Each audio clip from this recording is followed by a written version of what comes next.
Well, there is no escaping it. Before we can stitch, we have to transfer the pattern onto the fabric. And this is no one's favorite part of the process, I promise. Now, there's good news and bad news about this. Let me give you the bad news first. The bad news is it's going to take a couple of steps to get this onto this beautiful dark purpley blue fabric.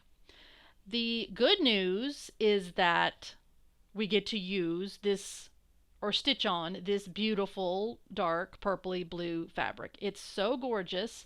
And as much as I love stitching on white fabric or light colored fabrics, some patterns I just love to stitch them on dark fabric. So after we get through with all of this whole cumbersome step, you will have the joy of stitching on this beautiful dark blue, vibrant purple blue fabric. Okay, so that's the good news. If you have previously joined me for my previous one meaningful word stitch along, this one, which was last year, or the Jingle All the Way stitch along, our holiday stitch along, you'll know that we used the same technique that I'm going to show you here for these two, this gray fabric and this teal fabric. So if you already know how to do this, then you can go ahead and skip this, although I'm going to show you a couple of things that I'm doing just slightly different on this one than I did on those. In addition, there is a complete separate, very detailed video tutorial on the YouTube channel about how to transfer patterns onto dark fabric, showing you this exact same method, which is with white graphite paper, okay?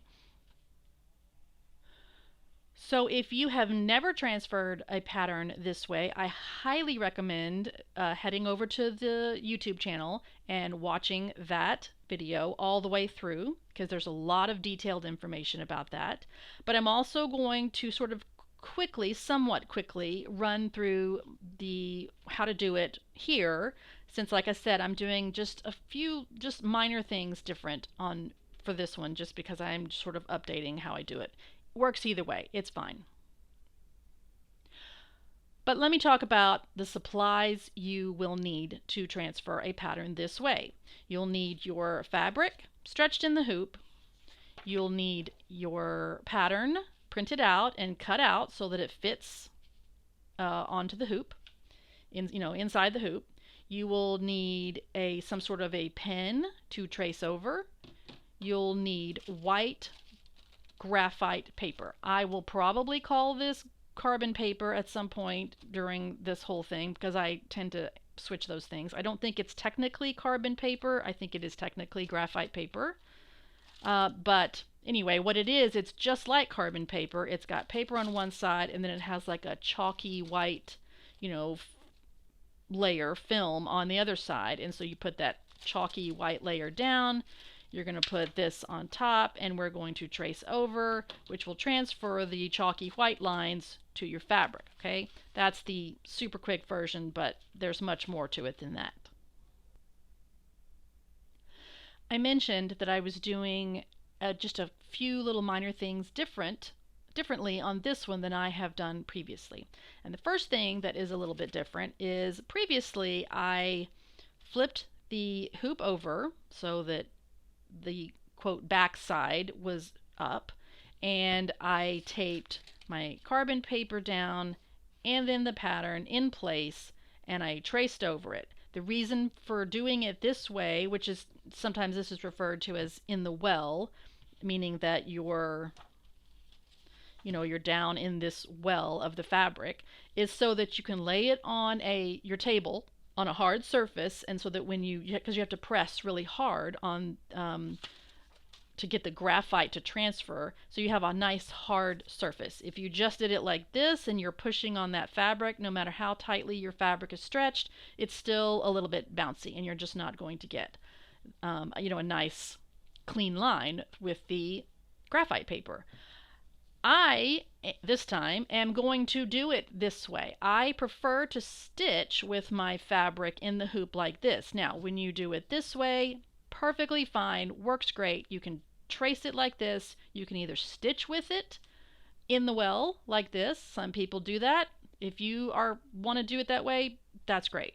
I just have a thing about liking to stitch like this. You can transfer it like this, and you can take the fabric out, flip it over, and put it in the hoop like this.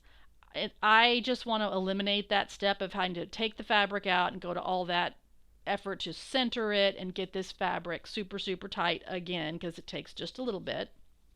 It takes a lot of some effort to get this fabric super, super tight, which you always want it to be tight when you're stitching. What I'm doing this time is I found a secret weapon, and I found it in my kitchen cabinet, and it is this. This is a trivet. It has sort of like a spongy back, but it's just a ceramic trivet that is flat. It has no, even though it's got a pattern on it, it doesn't have a raised design on it. And the price tag, I got it at Marshall's. Who knows? It was probably $3. I don't even know. But turns out that this thing fits perfectly underneath my hoop inside, and it goes to about right here. So it goes far enough out, and so it shifts around a little bit. But now when I am trying to trace, I have a nice hard surface on this, so that now when I trace, I can leave my fabric in the hoop like this, but I can trace and still have a nice hard surface that will allow me to get a nice clean line with the graphite paper. So that was the first sort of minor change that I'm making. So let me go ahead and show you how to do this process like this. So I have my trivet underneath, and I put the hoop on top with the fabric tightly stretched. Here is my white graphite paper. Chalky side, paper side. I always want to put the chalky side down. Now, hopefully, if you look closely, you can see I have used this graphite paper before. In fact, I used it, I think, definitely for the Jingle All the Way stitch along. I can see the design, and maybe one other. So you can get multiple transfers with one piece of graphite paper. Obviously, you can tell I've cut it so that it fits underneath my pattern, which is, this way you don't have to necessarily cut it in a circle, but I had it cut in a circle from previous. So anyway, make sure, you can use it more than once. At a certain point, you will have used up so much of the chalky stuff that the lines will just be too faint. Hopefully I can get at least one more transfer out of this one. So I'm going to put that down. And now I'm going to take my pattern, and I'm going to line it up so that it is where I want it to be. I think that's about right. I have a thing about my patterns being centered. Even though, yes, I know I can take the fabric out and redo it, but yeah, I just don't like doing that so many times. I'd rather do fun stuff like stitch. So now I'm going to take a piece of tape, and I'm going to tape this pattern to the fabric and the hoop. And hopefully this tape, it works great it's always worked when I've done it, transferring it with it in the well. Hopefully it'll hold it enough this way. I'm going to do it like that and down on the hoop. I want to make sure that I'm not just getting this tape on the fabric. I want to get it on the wooden part of the hoop, because it will stick better on the hoop itself. Put one more piece on the wood, a little bit over here. Okay, now I have given myself a little bit of a way. I haven't taped it over here just yet, because I want to be able to trace a little bit and lift it up to check to make sure I have the right side down, and to make sure, like I said, since I've used this one before, that I'm pressing hard enough and that the lines are actually transferring. You don't want to trace this whole thing, take this off, and be like, there's nothing here. It didn't work. So just test it first. Now here is the other part that I changed up just a little bit. Previously, I used just a plain old ballpoint pen. Cheap, doesn't matter, works great. You'd want a ballpoint because it's got a nice, a ball on it, a nice hard point. You don't want to use a marker because you can't press really hard. And when I trace, I can press really hard down through the paper, through the graphite paper, and onto the fabric. That works great because it's a nice hard point. The problem is this is black and my lines are black, and so it works fine. Use this if you've got it, that's great. But sometimes it's nice to be able to see where you have already traced. So to do that, I'm going to use this bright pink. This is a Paper Mate Ink Joy gel pen. Doesn't matter what color you use, just a color that's not black from your pattern that you printed out. So this will help me determine where I've already traced. It also has a nice firm, hard point on it, not a sharp point, but it does have a fine enough tip, and I can press down really hard, and it helps me see where I have traced my lines.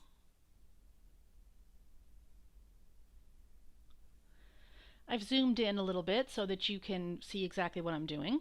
And why do I have it turned this way? I'm going to start tracing with this moon, and I have turned it this way so that I can generally pull the pen towards me.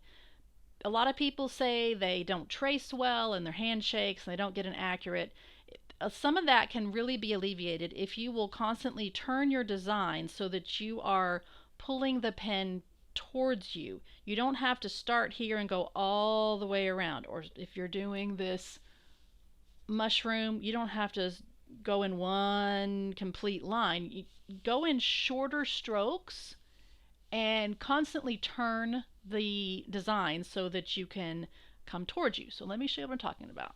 So I've made sure that that trivet underneath, I know it has this weird decorative edge, but I'm just making sure that the entire moon has a nice firm surface underneath it.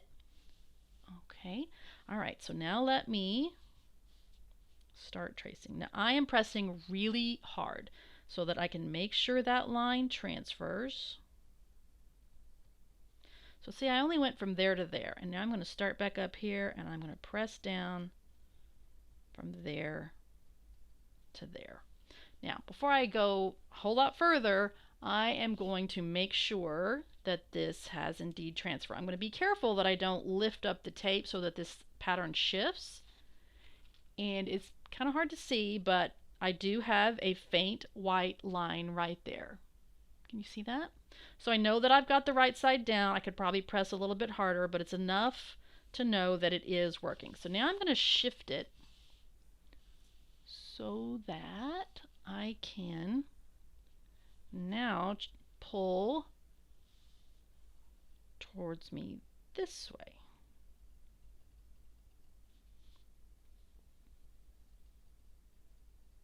Like that. Now I'm going to shift it around. It's a little bit tricky with this trivet underneath because I have to move the trivet as well and always make sure that I'm not on the edge of the trivet. So, but now I will come around here and finish that line and come around here and finish this line. All right, I'm going to check it again, and there is my moon. All right, so now I know that I can probably go ahead and tape this side down just to really make sure it doesn't shift while I'm working on the whole rest of this design. All right, so I've got that really.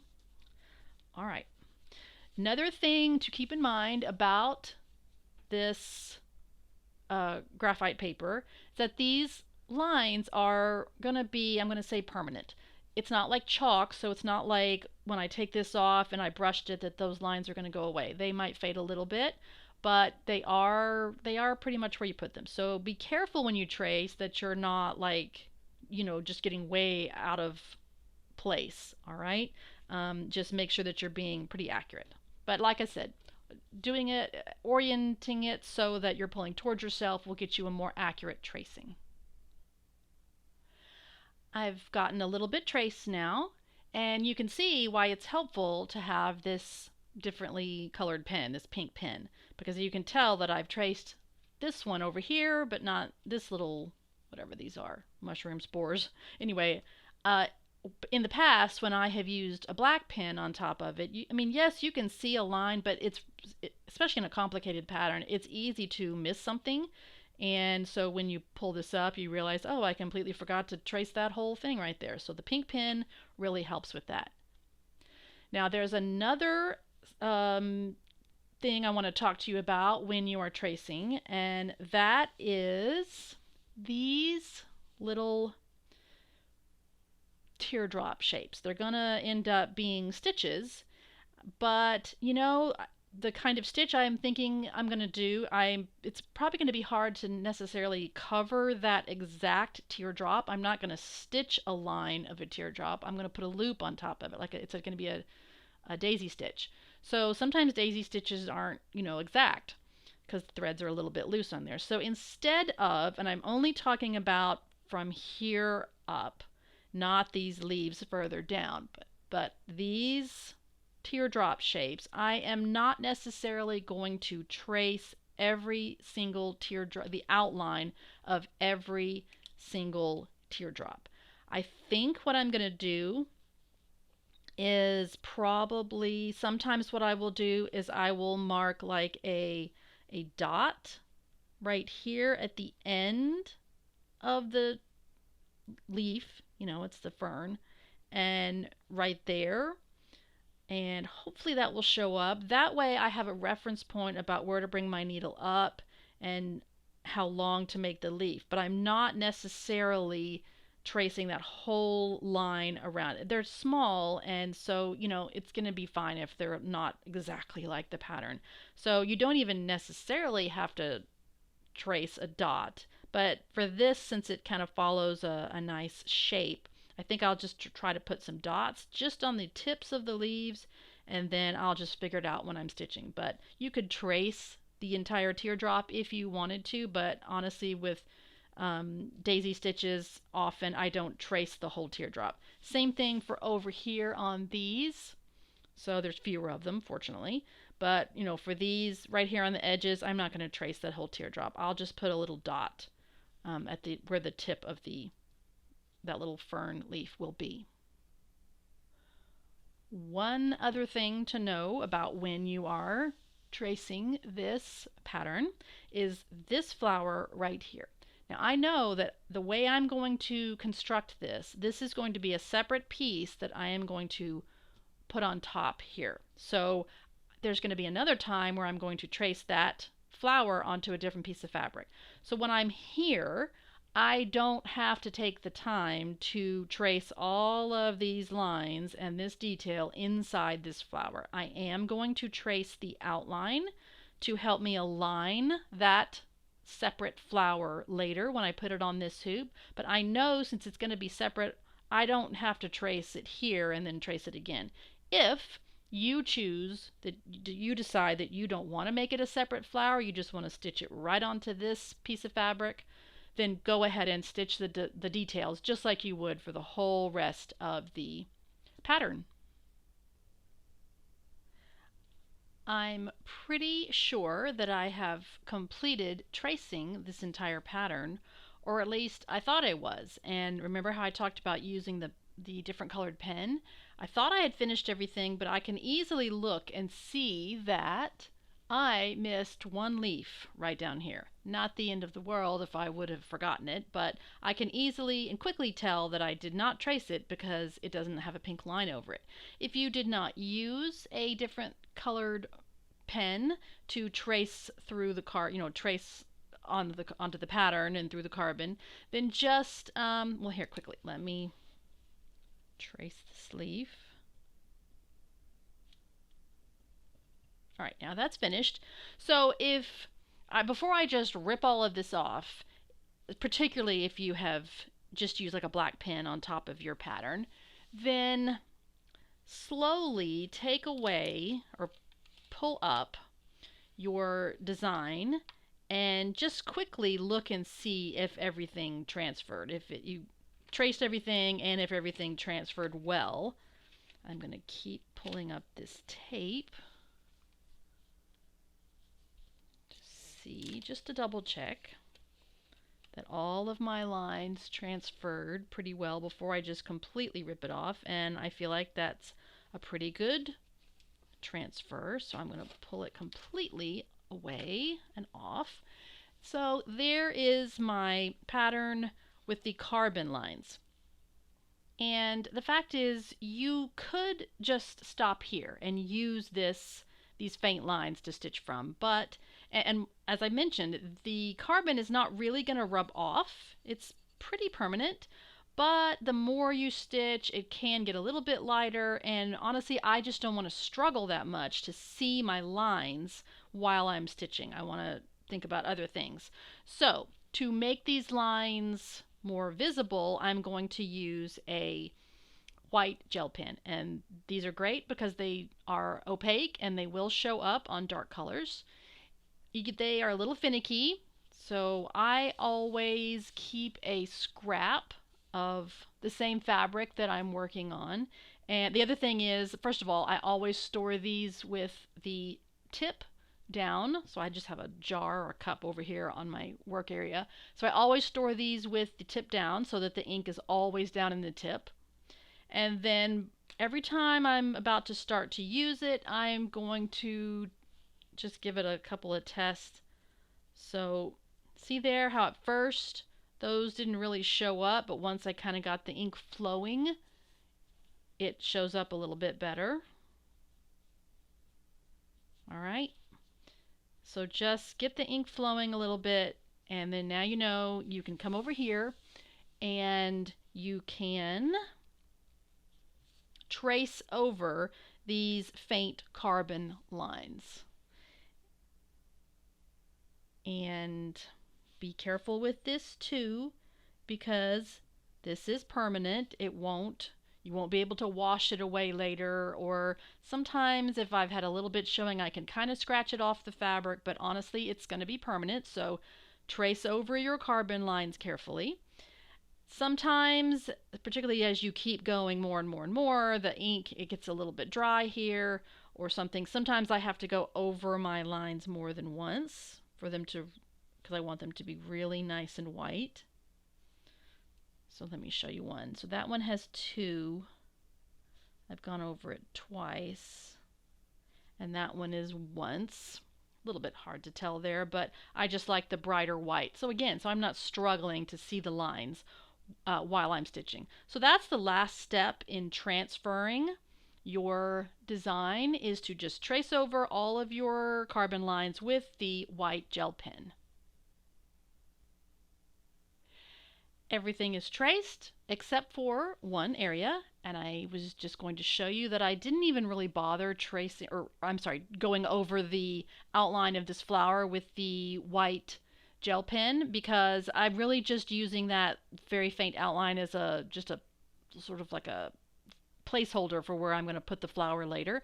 So it doesn't matter if you trace that one or not, so that's fine. I can still see that line barely, but everything else got drawn over with the white gel pen.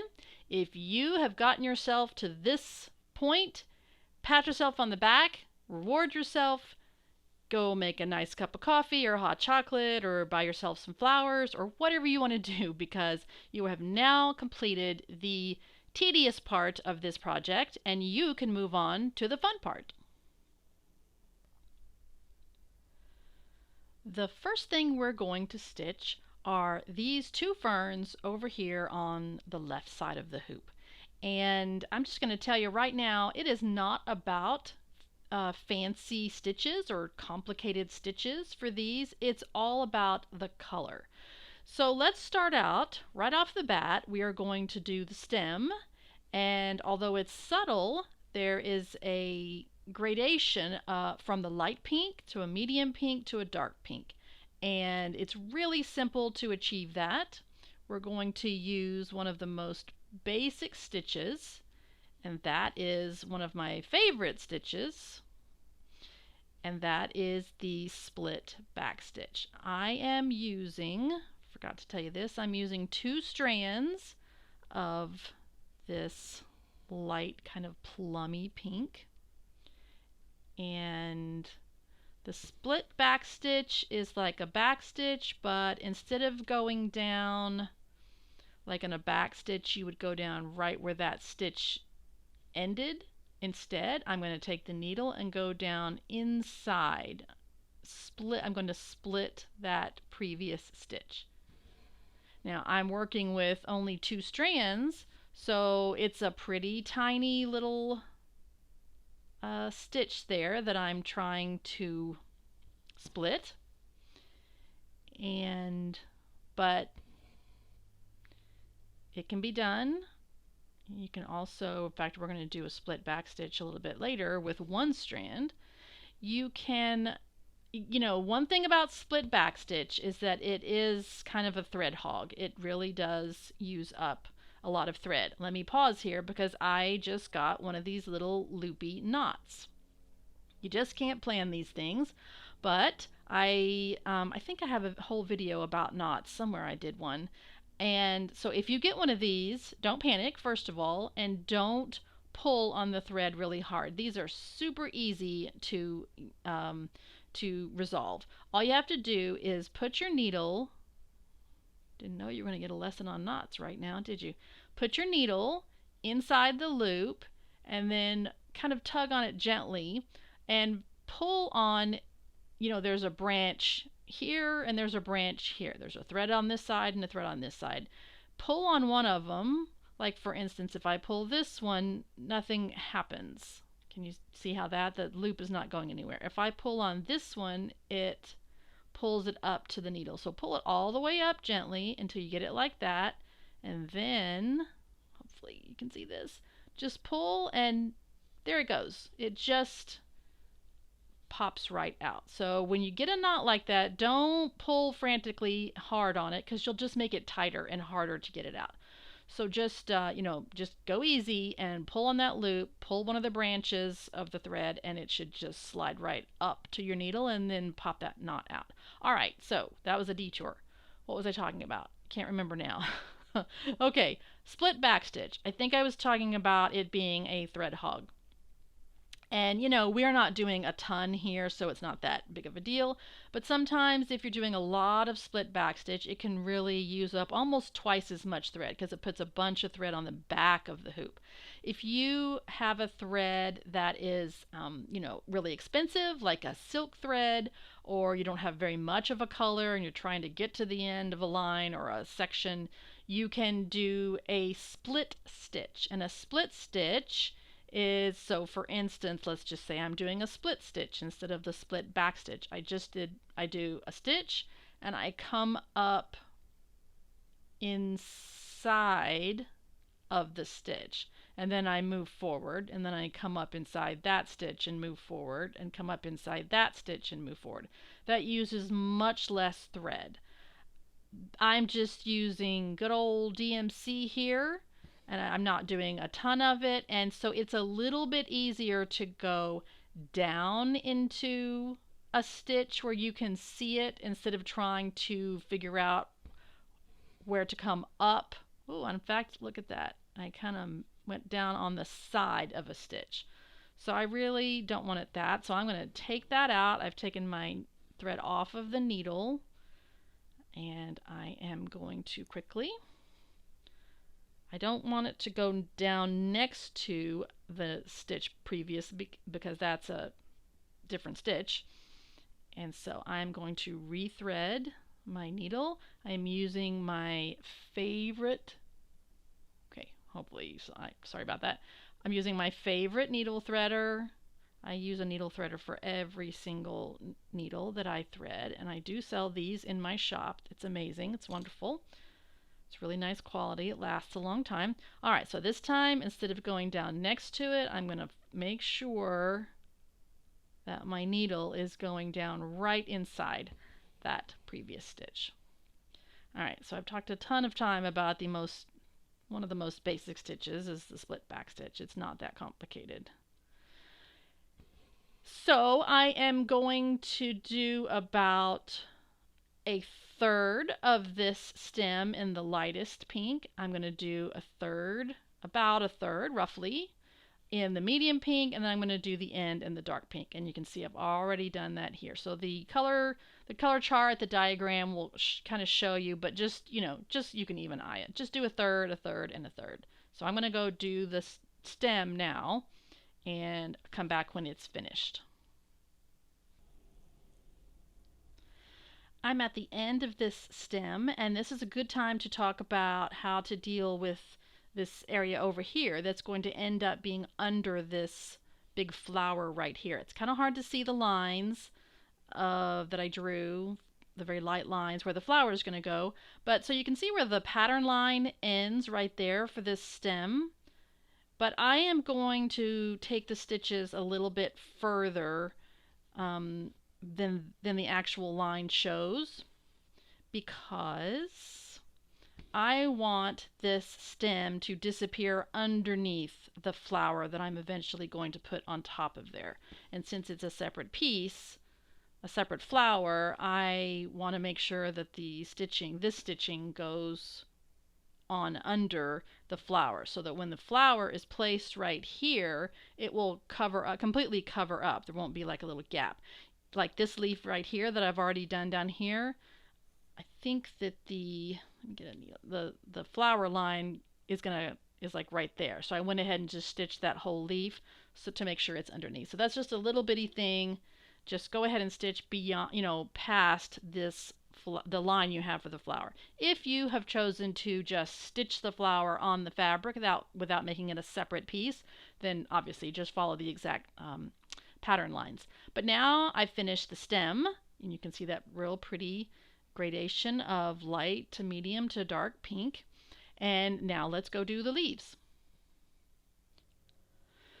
The leaves are going to follow kind of the same idea, with the lighter colored leaves being on the tip, and then sort of a more medium tone, and then a darker tone as we get down here to the end. And you can see that all over here already.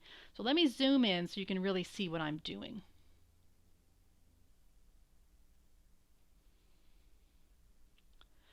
The 4 or 5 stitches that are going to be right here on the very tip of this fern are going to be daisy stitches, and sometimes it's referred to as a detached chain stitch, but I refer to it as a daisy stitch. I think they're both correct.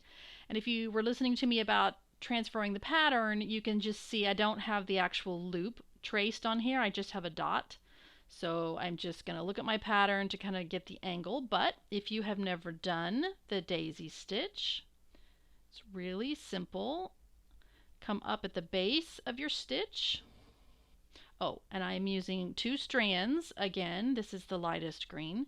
You're going to come up at the base, go down again at the base, and then hold open a loop. And now I'm going to come up. This is where I'm going to come up on that little dot that I drew. Come up right on that dot. And now I'm going to come up inside that loop, pull that thread, and pull the loop until it makes a little teardrop.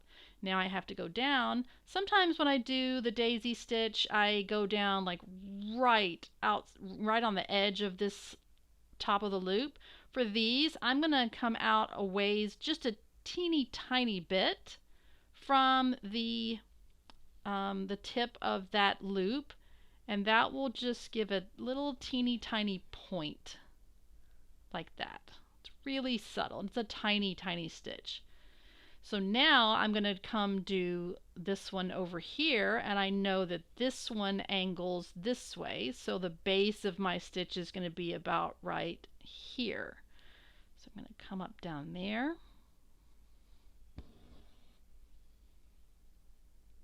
Go back down in the same spot where I came out, hold open a loop, come up at the tip of where I want my leaf, pull it till it's however skinny or fat you want it to be, and do the tip. And I'll do this one right here.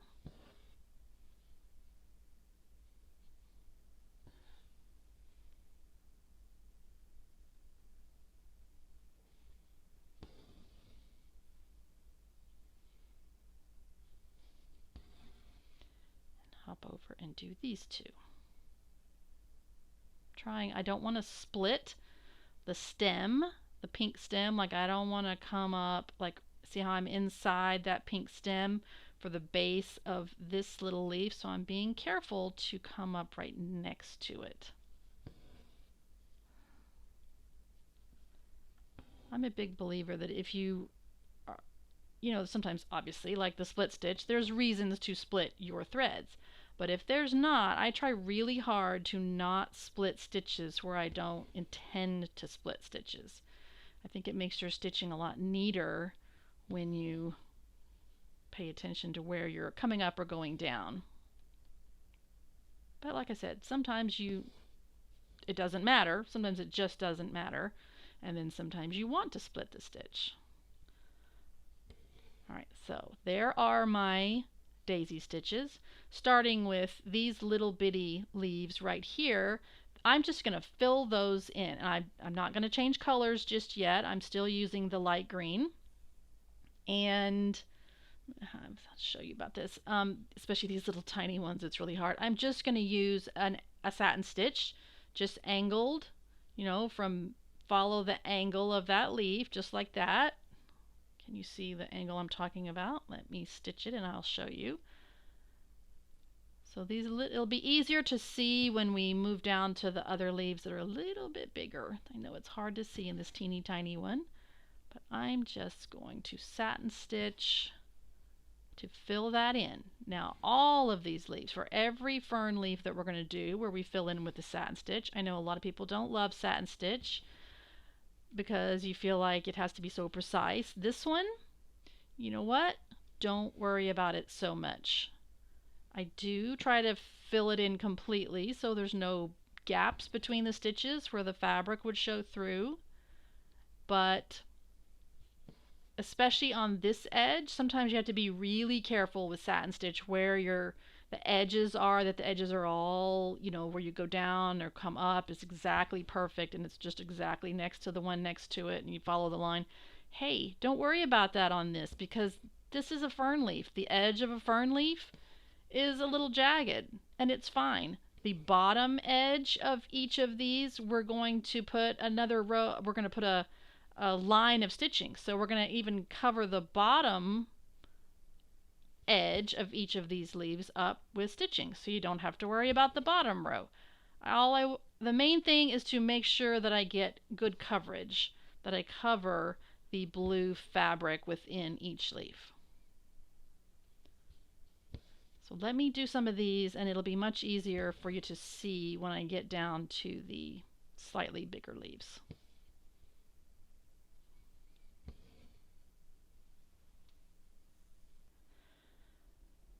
I'm working on a larger leaf now, just so I can show you that you do not have to get all tense about this satin stitch. Okay, see that one? I left a little gap right there. I'm just going to move back this direction, fill that gap, and I do want to make sure on this edge of the leaf I cover my pattern line, my white line, because there's nothing going to be stitched over that. So just make sure that your needle goes down so you cover that white. But really, it can be a nice jagged edge. This one particularly, see that little jagged edge? I did it again. I left a little space. Let me go back and fill that in.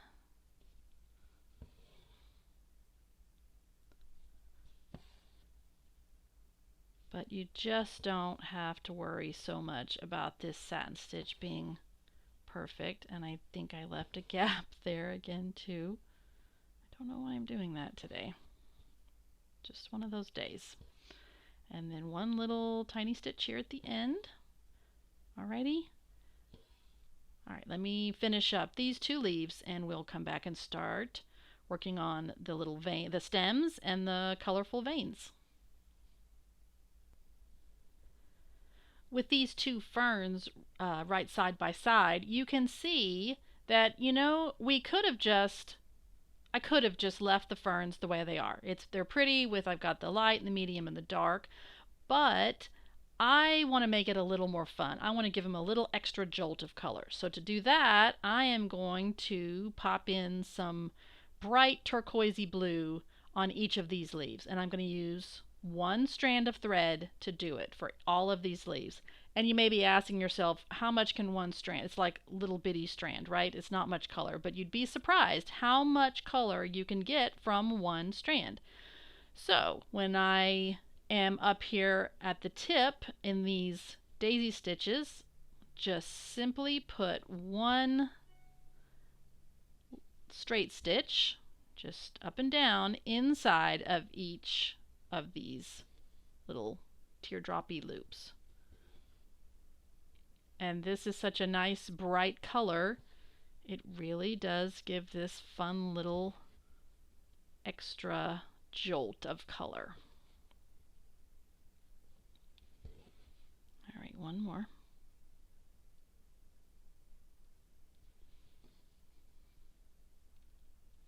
All right, that's it for the daisy stitches. Now, when we come to these satin stitched leaves, we are going to just put some little lines of color following the same angle of the satin stitches, just kind of in a row. There can be spaces between them, but again, it's really hard to see in these teeny tiny leaves. But just put in these little bitty leaves can maybe handle 2, maybe 3 little straight stitches. Just put something in there.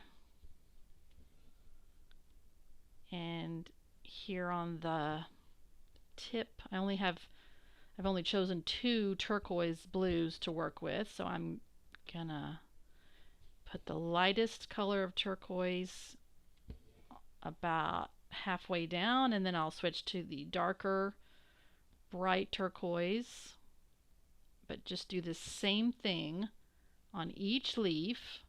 Just put as much blue in as you want, and it will be much easier to see when the stitches are longer further down in the bigger leaves, but it really does add a little bit of color even to these teeny tiny ones. So let me go finish up the light turquoise, and once again I'll show you so you can see a little bit more easily on the larger leaves.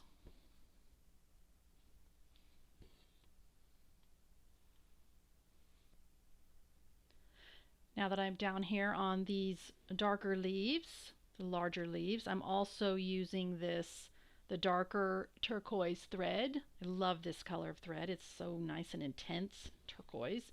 And now that I'm down here on the bigger leaves, I'm adding a few more of the blue stitches than I did on the leaves that were up here. First of all, they're just so tiny, but I also really want this blue to really show on the dark leaves. But same old thing, just follow the same angle of your satin stitches and pop in some of those blue stitches.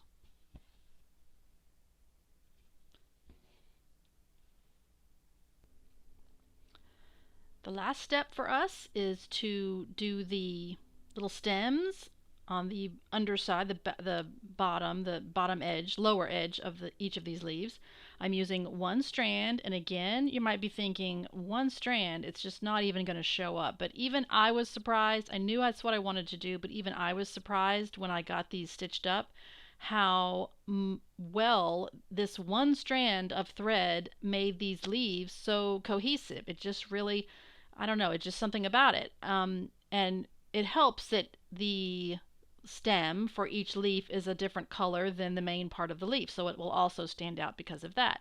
But I'm using one strand, so I'm down here on the darker leaves. This is the darkest green thread we have, and I'm doing the oh so common split back stitch. And I get it, it is always not the easiest to split one strand of thread, but just take just half a second to make sure you get the tip of that needle down inside that one strand.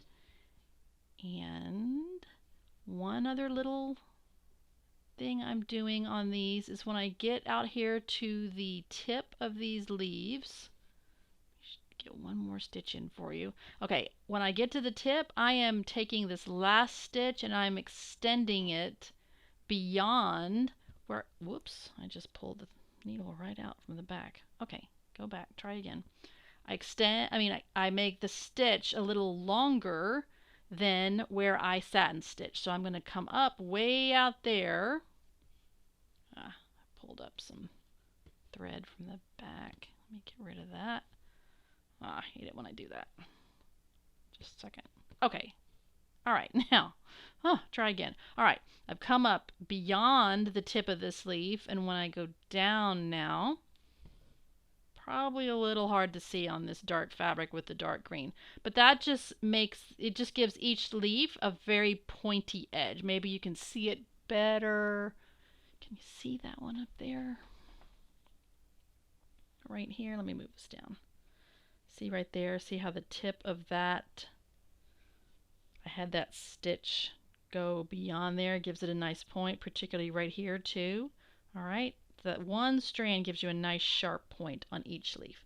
And that's all there is for the ferns here on the left. These really pretty graded colors, variegated colors, just by using solid colors of thread. The other fern that we are going to stitch is going to be similar to the first two, the ones on the other side that we did before, but similar in the sense that it's going to start out with the lighter green and gradually move to the darker greens. But I'm going to switch up the stitches just a little bit, just for some sort of textural interest and just so you and I don't get bored doing the same thing that we did on the other one. So, but like the other ones, we are going to start out with the stem, and same thing with one color on the top part and the slightly darker color on the middle part, and then the darkest green on the lower part of the stem. But I'm going to use a different stitch. Let's don't use the same old split back stitch. Let's use a stitch called the outline stitch. You are familiar with the stem stitch. The stem stitch and the outline stitch look very, very similar, and they are done in very similar ways. Both stitches are excellent for curves, and it gives you a nice sort of smooth rope-like twist, sort of a twisted rope-like effect. The difference is the working threads, where you hold your working threads. So let me show you what I'm talking about. I've already started here, obviously, and so I'm ready to make my next stitch. So I'm going to hold this working thread above the line. I'm working from left to right. Oh, sorry, I'm using 2 strands of this medium color of green.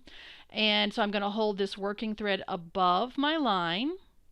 I'm going to go down on the line and come up inside that loop, inside this working thread right here. And then when I pull it, it will form the next little link in the rope. Show you that again. Go down, hold the working thread above the line, come up inside the loop on the line, and pull the thread. Keep going. One more time.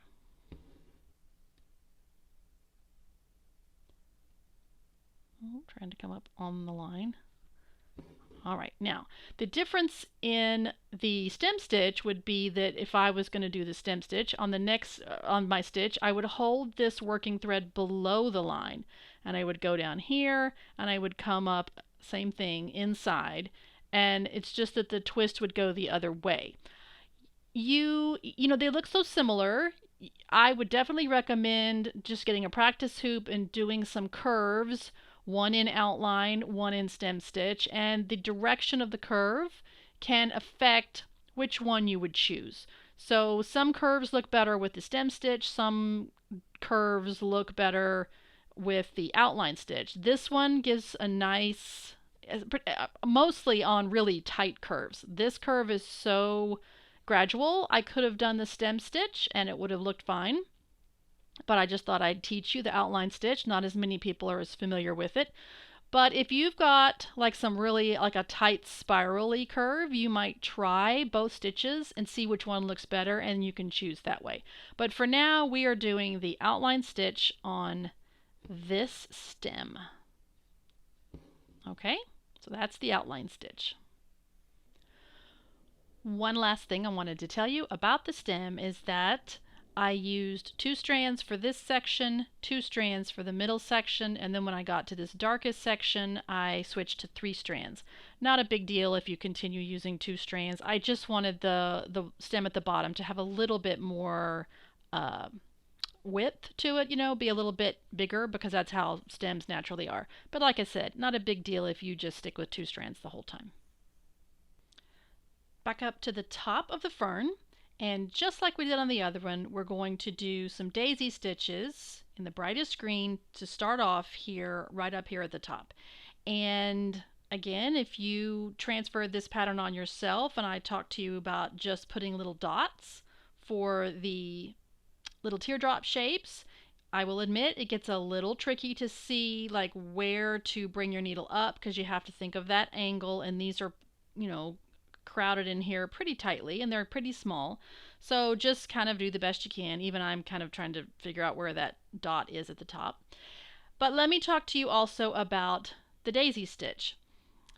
The way that I usually do daisy stitches is to I use, there's the stab method versus the sewing method, and this is for almost any stitch. You can do it 2 different ways. I generally am a stabber, not a sewer, and by stabbing I mean one motion is where the needle goes up or down and then pull through. Sewing is where you combine the motions. So let me show you the stab method. This is how I usually do daisy stitches. So I'm going to come up at the bottom of the stitch. That's one motion. I'm going to stab, go down, that's another motion. You know, we did this before. Hold the loop open, come up, pull that loop tight, and then go down. Now, sometimes as much as I love the daisy stitch, it can be oddly fiddly for some reason. I don't know. It takes a little bit of patience. It's such a simple stitch, but you just kind of have to work sometimes to make those loops even and not side, you know, like crooked or sideways or whatever, or to make them the right size that you want. So sometimes this is one stitch that I found that in some ways, in some places, it's easier to do the sewing method. Let me show you what I mean by sewing method. So same thing, you're going to come up with your needle and pull it through. But on this motion, instead of going down as one motion and up as one motion, or a second motion, I'm going to put my needle down where I want it to go, down. And now I'm going to press up on the underside of the fabric, and I'm going to work my needle until it comes up where I want it to be. Now, I like my fabric so tight in the hoop that it is generally really difficult for me to do the sewing method because you need a little bit of give in your fabric in order to get that needle to come up where you want. But you know, like I said, for this stitch, for some reason, it's easier. I find it easier to get my daisy stitches more uniform because the next thing I'm going to do, still sort of pushing up from behind so that the tip of that needle is a little bit off the fabric. I'm going to take this thread and I'm going to wrap it and go ahead and pull it as tightly as I want that stitch. If I want a super loose daisy stitch, I would keep it real loose, but I want these to be pretty compact. So I'm going to go ahead and wrap it while the needle is pressed up against the fabric like that. Now I can hold that thread in place a little bit, and now I will pull that thread and get my hands the right way. Pull that thread. See, it's already kind of in place. So I've already kind of held that daisy stitch in place. Now that one, of course, went wonky on me because the threads got a different tension. That's the other problem with daisy stitch sometimes. Sometimes it happens. But anyway, and then you would go down as usual. Let me show you that one more time because I know it was a little confusing. So you come up and then down and up in one motion. Wrap your thread around and holding some tension on that thread that you wrapped around, go ahead and pull that daisy stitch into place. That one turned out a little bit better.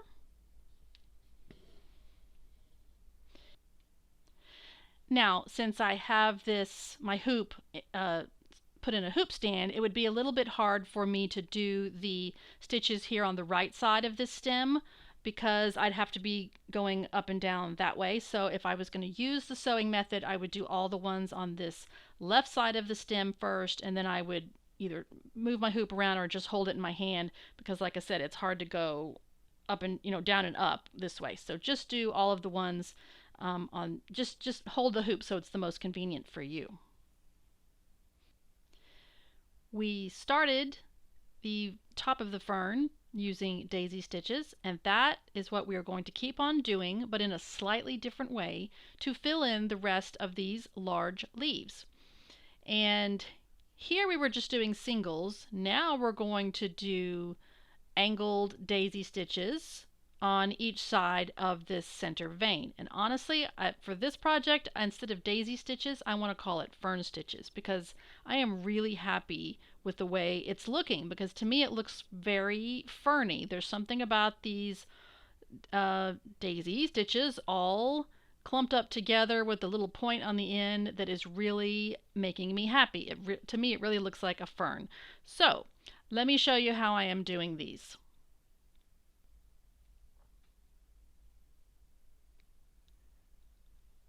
I am using 3 strands still, just like we started out at the top, and I'm now on this kind of medium dark green, and I like to start these at the top of the leaf. There's not perhaps any like hard and fast reason to do that, but I find it easier to judge where to put everything if I start at the tip of the leaf. So I'm going to come up and go down, come up at the tip.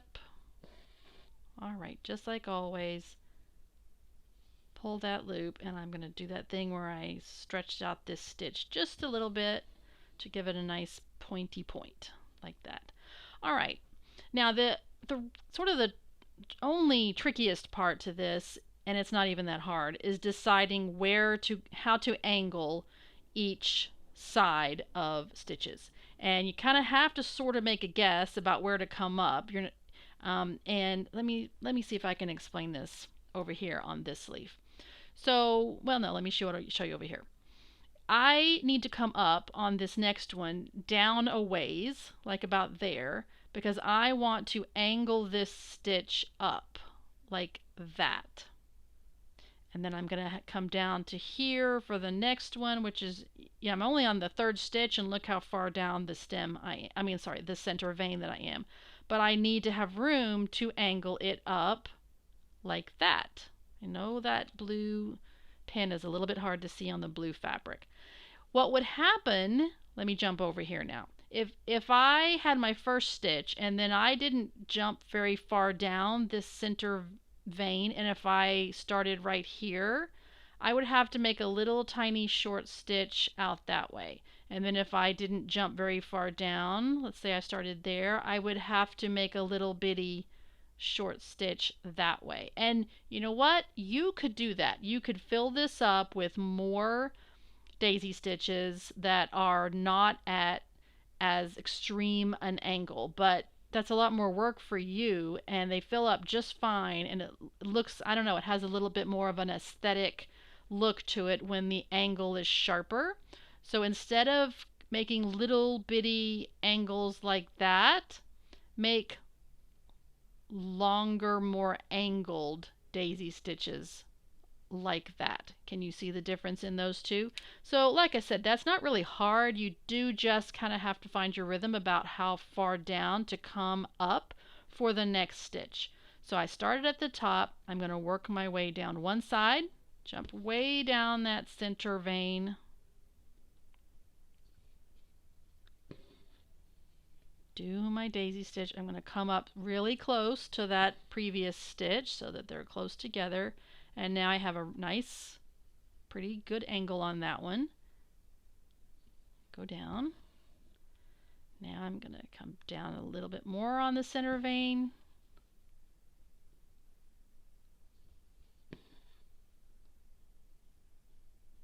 A nice angle.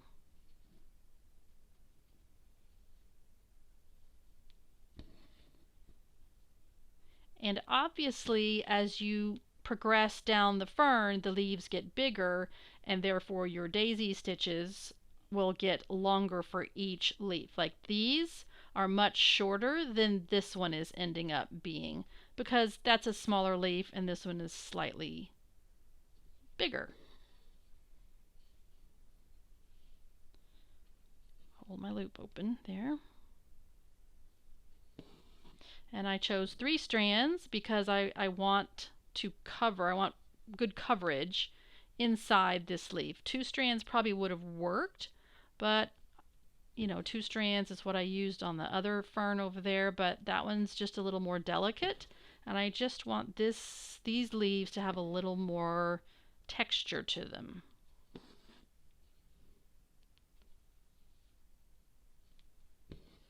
And then maybe one more little tiny one, little small one, right here at the bottom of that leaf.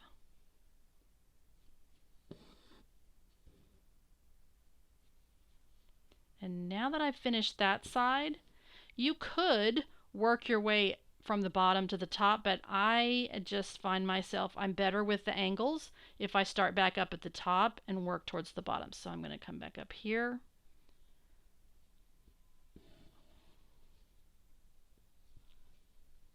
Make sure I go down exactly where I came up.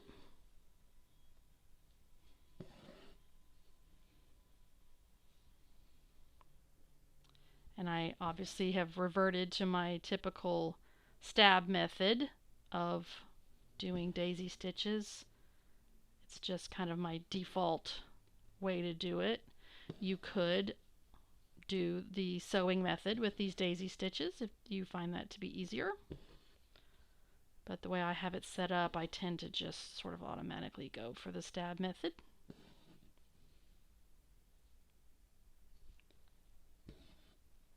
And you might not necessarily have the same number of stitches on each side of the center vein because these leaves kind of curve up a little bit, so they don't have to be symmetrical.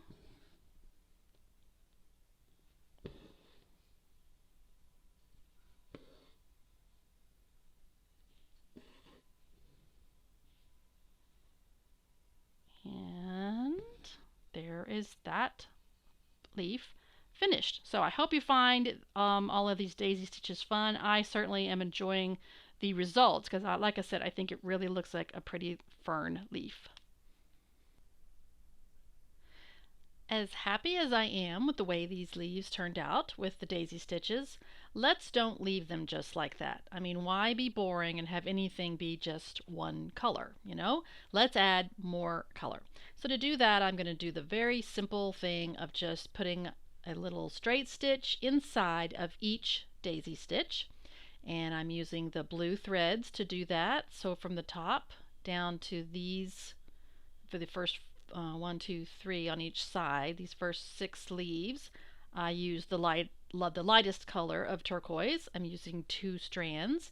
And then for the rest of these leaves, I will use the dark turquoise, 2 strands. And super simple, obviously, just come up inside the daisy stitch and go down, just make a straight stitch. I'm finding it easier to come up in the rounded part of the daisy stitch, I mean, than it is to come up in the point of the daisy stitch, and I can kind of drag my needle down and go down because I don't want to split. I want to try not to split the threads when I come up. I mean, you might just a little bit, and not a tragedy if you do, but that's just the only thing. And I don't want to pull them too tightly because I want that color to, I don't want to bury it inside of each daisy stitch. I want it to show up. I started out using 1 strand and it just didn't show up enough, so I switched to 2 strands for all of this, even up here in the in the little teeny tiny daisy stitches up at the top. And I'm not gonna lie, some of those stitches up there are really tiny. Let me zoom in for you. That's a bit closer so you can see better. And like I said, I'm not going to lie, there's some little teeny tiny stitches up there at the top of those just single daisy stitches at the very end, the little top end of this fern. But that's all right, it'll show. My thread got twisted right there, didn't it? I want that to turn into a knot. But this is a really simple step. You might not think it's going to have a big impact because, like I said, the stitches are sort of buried inside the daisy stitches, but trust me, when you get all done, you'll see what a difference it makes.